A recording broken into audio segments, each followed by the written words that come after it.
Hi everyone, thanks for your attendance. It's joyful to be here to being with my share of my practice in the podiatry field, in the sport activity. So I'm going to share with you some of my practice, principally in the role of the football in the Premier League. I work with my team in some teams, including Europe and Saudi Arabia. So I'm going to show you a little of our practice in different roles in this work team with the medical staff, okay? So what is the role on the podiatrist specialized in sport? First, we have to recognize what is the football, what is the sport gesture, what is the motion that characterizes the football. First, from some facts, football is the most popular sport. It's representing around 210 countries in the world, especially in Eurasia, Africa, and South America. Some special facts that you know: the average distance by a player, that's around 9 and 11 kilometers, and then represented by 72% during walking and 18% running. Just only 7% in high sprint, including jumps. That's where you see most of the major issues that you have in musculoskeletal conditions and dermatologists too. The average speed per game is around 11 kilometers. And the most speed average that we record, so 34 kilometers per hour, that's by Cristiano Ronaldo, the best, yeah. And some studies found that about the muscle strength activity, doing the test of power muscles jump, the vertical jump, show us that fullbacks and forwards have the more capacity of strength of the muscles compared to the midfielders. So the most of the injuries occur in this situation, these kinds of players in the field. And most injuries are non-traumatic. What means? This is some musculoskeletal conditions because most of the injuries are individual, not in contact by player by player. So it's very important to do a great prophylactic evaluation to know the individual of biomechanics, but most of traumatic issues are less compared to the non-traumatic classify and occur during the training and not in the game. So, what characterizes the motion that I told you before? For fast accelerations, but in a short distance period, okay? The problem is the quick changes of the direction that cause stress between the joints, stress in the ligaments, and of course, the friction in our skin. The vertical jumps is very important to see about the power strength of the athlete and the incidence of just unilateral strength of the muscles. Compared to another sport activities, it's possible only one side of the lower limb work most compared to the other. So you can see a lot of asymmetries, a lot of injuries caused by the unilateral positions of the player.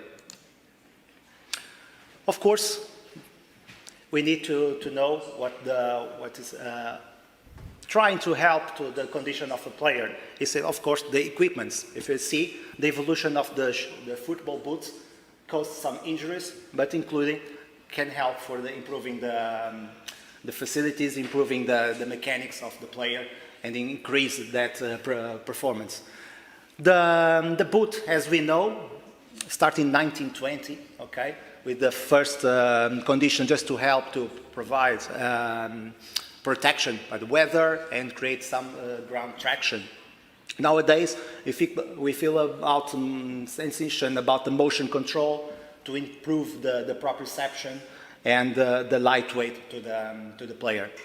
Nowadays, we have a lot of kind of soles. It depends on the position of the cleat, okay? Because it's going to adapt to the different grounds, to the weight distribution of the player, the position of the player, okay? If it's a runner, this is a fullback, if it is a higher position with a goalkeeper, for example, and the type of the ground. So this is very important to show that how much this impact on the track, on the field, in the game, and of course in the performance of the lower limb muscle strength. The role of sport podiatrist, I can include it in 3 steps or 3 stages, if you want to say.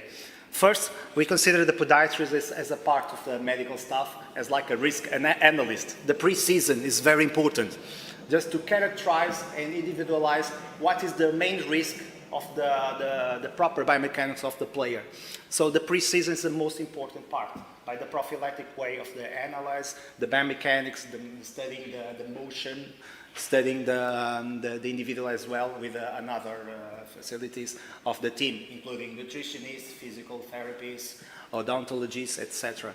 And podiatry can also have a complementary analysis that can register and maintain the follow-up treatments with the condition of musculoskeletal traumas and infections like a secondary things about the dermatological conditions and traumatic injuries. And later in the treatment plan, for example, as you have some exercises, prescription, designing and creating the custom footing soles, with helping the protocol of rehabilitation and improving the performance of the player. First of all, I'll say most of us think the most injury feel on football, it's an ankle sprain, for example, or a bone fracture caused by the stress, but not. The most common issue in the football player is in the skin. But it is an infection, it is a trauma, but not, it's a blister. The blister is the #1 injury in all football players, because caused by a biomechanical friction, caused by a tight boot, for example. A loss of many players have a tight foot size compared to what it is considered for their well-being. But the blister is the #1 and can cause damage, can cause a decreased time of healing, contusion, ankle sprain. If you have some infection caused by a simple blister, yes, it can cause trouble on the rehabilitation of the player. So in the skin troubles, you can recommend the black nails caused by the compression, by the connection between two players. Callus and corns can show us the overusing, about some mechanical issues in the big toe, calcaneus, or in the base of the fifth metatarsal, and the secondary infections like the dermatomycosis, okay? Causing not only by swelling, but for increasing the much time of friction inside the boot. In terms of musculoskeletal conditions, the #1 is the ankle sprain, yes. Principle from the position of the cleat in the ground and the quick changes directions. And that caused some tractions. The foot with a ground reaction force against the direction of the movement can create that torsion if the ligaments not as well as a good range of motion. Second of all, the ACL. It's very important to look up a little bit about the pelvis and the knee, because a lot of connection with that changing direction, with the weight distribution, with the power of a kick on the ball. The ACL is one of the most common. Secondary by the turf toe for the excessive amount of dorsiflexion movement of the metatarsal phalangeal joint of the hallexes. The muscle weakness, sometimes tight calf muscles or a dysfunction on the tibial tendon posterior, okay? You see a lot, as you see in the down left image, you see a dysfunction on that and how swelling a level of the malleolus phase. And of course, the most common fracture, the Jones fracture on the base of the fifth metatarsal, because most of the players have a cavus varus feet, okay? Considering that by a foot posture index, most of the players have this foot posture situation. In terms of functional tests, it's important the podiatrist use your hands on the analysis. And some quick tests we can do it and complementary by the proper biomechanical assessment by evaluating the range of motion, the position and stretch between the joints. As you can see on the up left image, by the test of uplate, you see some stress on the meniscus, for example, the vertical jump stress measurement for the strength of the vertical jump muscles strength. For example, as evaluating and measuring how a muscle is tight, as you see in the Clark signal, and measurement the lower limb length, because a lot of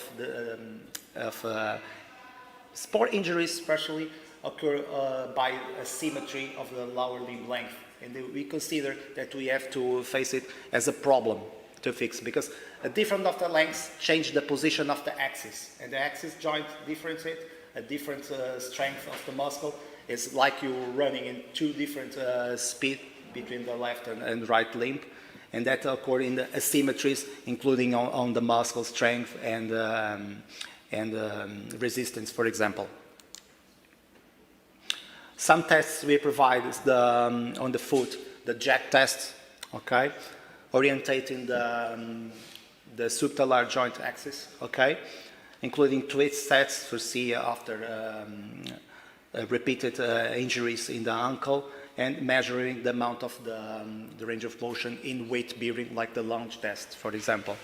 We already know the limited range of motion on the ankle reduce the time and the speed of quick changes of the player, for example. So we really use this test as a part of the first examination. Accessory exams, complementary, the podobarometer. It's very important. Start in weight-bearing static position and differentiate with or without shoes, with the boots, to make sure the amount of pressure, you characterize the pressure the player will use in the game. Because you already know in the game when walking, our weight is going to be more than 2 or 4 times increase inside the joints. So our joints are going to absorb double and quarter the pressure we have. So it's important to avoid some fracture stress, or including to change some kinematics when running and change direction, to evaluate how much is the pressure, how much is the peak of force in some centimeter as possible. We use some wearable devices too. You can wear the inertial sensors in the sacral and limb joints, for example, to study and measure how much time the player run, including jumps or staying just walking, to see if you have some torsions on the sacral limb joints that decrease the force and resistance in just one limb, and wearable some insoles with sensors to measure the angulation, the time of step length, the time of fly of a limb, and make sure if you are not working with overusing a problem before, okay, the problems have. One of the exams we do is the motion, the kinematics, using the KinoVia system. We start with evaluating, in this case we are talking with a ballerina, is not a football player, but we're working to see how the range of motion, how distribute the position of the hips, if it is inward, if it has some twisted of the ankles compared to the patella. We can measure this in the walking gait first, okay? Then we're going to go into pressure with our wearable insoles and compare in the video motion to understand the step length and to understand the power and the increasing of acceleration. I don't know if the image is working, I think. So you wear some systems that are going to provide some signals to see, like the patella is one of the mark points we have to understand how much the hips is stored, and the center of the tibia. I think the image is not well. Yeah, something is wrong on the video, but it's very important to see on the different plans, okay, and consider different kind of speeds and including inclinations to make sure if the soles, if the plan of training, rehabilitation, or the prescribing a better insoles, it's good for this kind of condition. Podiatrists can also perform manual therapies that can help to increase the collagen levels, to reduce the inflammatory process, okay, after ankle injury, or reducing the tension inside some joints and muscle strength. With some foot mobilization techniques, you can increase that motion, okay, by healing and accelerate the process of relieving the fibrogen concentration, and of course stimulate that motion and the muscle strength too. In our treatments, it's very important to understanding the properties. It's not simple as okay, you have an idea, a diagnosis, and a plan of treatment. It's important to understand the characteristics of the materials you're going to put in the custom-made insoles. Because some materials, as the rigidity exists, you're going to provide and increase the performance. The more flexible ones, the less sure you have, so you're going to spend more time on the deforming in the muscle stress and in joints, okay, movement. So it's important to know if the weight of the player, the torsion capacity, the thinner the material has to improve inside the boot, the design, it is also flexible to have a cutout to help Alex valgus or including Alex limitus functional, for example. It's important to know if that material will fix and is going to respect the proposal we want. Okay, so understanding this material, the properties is very important in the final diagnosis. Some bibliography, and as Enpodhe says, together, yes, we are stronger. It's important to be part of an entire team. The job of the sport podiatrist is not isolated. It's very important on the pre-season to talk with the physician doctors, with the physiotherapists, and including all the treatments and do a fellowship with them to increase the better podiatry field in this case. Thank you very much for your attendance. Thank you.